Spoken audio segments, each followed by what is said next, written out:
Turning forgotten, seemingly valueless pieces of anything into valuable, beautiful-looking items is not an art easily mastered by anyone, except if your name is Drew Pritchard. Even before the premiere of his show, Salvage Hunters, Drew found and recovered some of the most beautiful artifacts in the UK and the rest of Europe, whether these are centuries old or modern ones. There's a lot of work behind Drew's treasure hunting escapades, but how exactly does everything become possible? Stay here to take a look into the processes and detailed work which have turned Drew into one of the most popular antique traders around the world, from his beginnings, how he became a dealer, his businesses, methods, and current and future projects and TV shows. Before getting into the details about Drew Pritchard's current career as an antique and decorative items trader, it's mandatory to know how he started in the industry. Drew's love for everything old was inherited from his father, an antique collector who owned everything from old cars to musical instruments, all stored in or around the family's house in Conwy, in North Wales. This set an example for the young Drew, who at only 11 years old was already convinced that he wanted to be an antique dealer, as he confessed in an article for Holmes Antiques in 2022. Nonetheless, the value of antiquities didn't attract Drew right away. It was the thrill of finding broken and scattered items and bringing them to life what motivated him to go on item hunting trips around the countryside with his best friend, John T., nowadays known by the Salvage Hunters audience as T. The kids would collect as many items as they could, to sell them for pennies, then spending their earliest earnings on sweets. Having found his path in life at such an early age, after finishing school, Drew didn't hesitate in taking an apprenticeship in glass restoration. Growing used to this field was a great career start for him, who later started a small business which received everything from old window glass to doors, and other items people would otherwise waste away. As Drew wrote in a 2022 column, back in the day his business depended purely on an ad he put in a local newspaper, his old VW Beetle, and the solidarity of his parents for letting him set up his base in their front yard.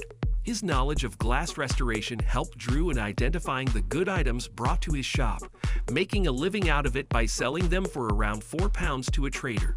Surprisingly, it was that same trader who later advised Drew to take his glass windows to art fairs in other cities and sell each for £10, resulting in Drew making so much more money than he had ever earned to that date, by closing deals totaling thousands of pounds in only one morning. That encouraged Drew learned the art of dealing in all types of decorative items, with both local and international traders. Improving a skill is usually the combination of experience, hard work, and a bit of luck, as was the case for Drew Pritchard, whose beginnings in the art and antiquity trading industry were a matter of being in the right place at the right time, but also putting lots of effort into it to get where he wanted. Nowadays, Drew's treasure-searching adventures are driven by the knowledge he's acquired over decades and his developed sense of simply knowing what's right. I just have to have something. It's a Christmas morning feeling. I have an imaginary house in my head, and when I see things, I put them in it, he said in an interview with Holmes Antiques in 2023. Given that Drew isn't particularly concerned regarding the object's age or value, he doesn't consider himself an antique trader per se. Nevertheless, some details such as the patina, the proven authenticity of an item, and whether these are sold in a complete set or individually also play a huge role in Drew's purchase choices. It's a mix of passion and experiences that makes him so great at what he does. While there's no doubt that antiquity hunting is a visibly exciting career for those involved with it, there's also a certain degree of uncertainty when it comes to it.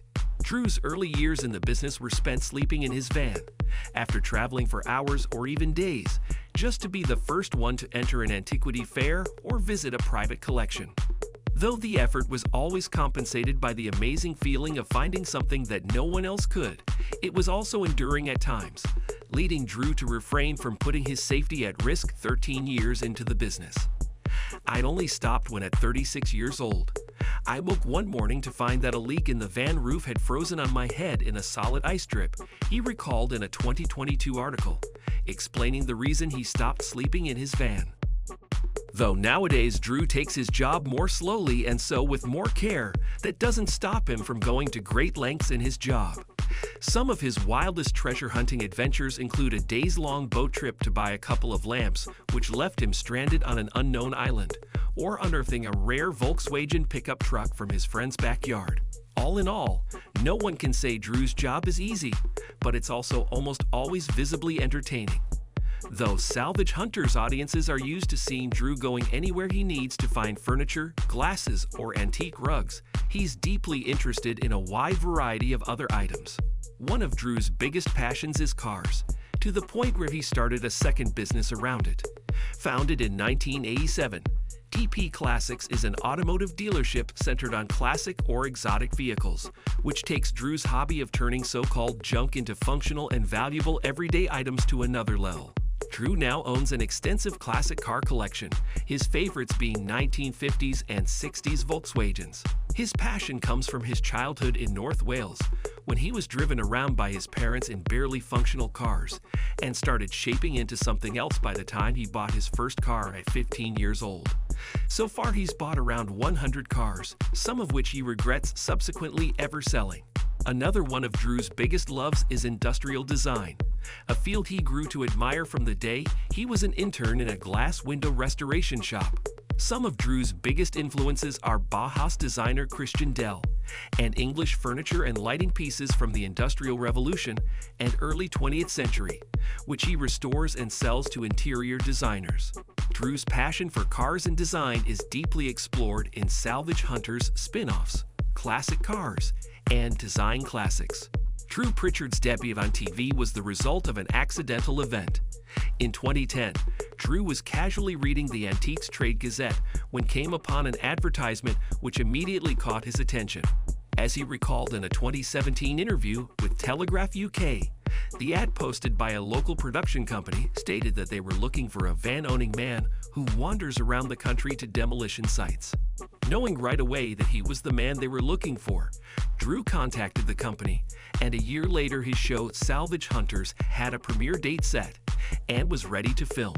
Premiered in November 2011 with a 10 episodes per season format, the show became a total success in no time and even won a National Reality TV Award in 2017 in the category of Best Business Show.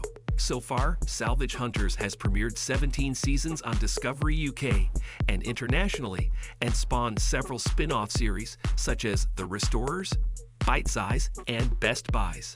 While Salvage Hunters' impressive feats aren't a surprise for those who enjoy seeing the adventurous trips of Drew, his best friend, T, and the work done by the shop staff, all of that success was unexpected by Drew. Nevertheless, even if overwhelming at times, appearing on TV is a motivator for him to improve his work every day, as he said in the same interview. Drew Pritchard's Conway-based antiquity shop is famous for many reasons, but in recent years things changed a little for the treasure hunter and his work team.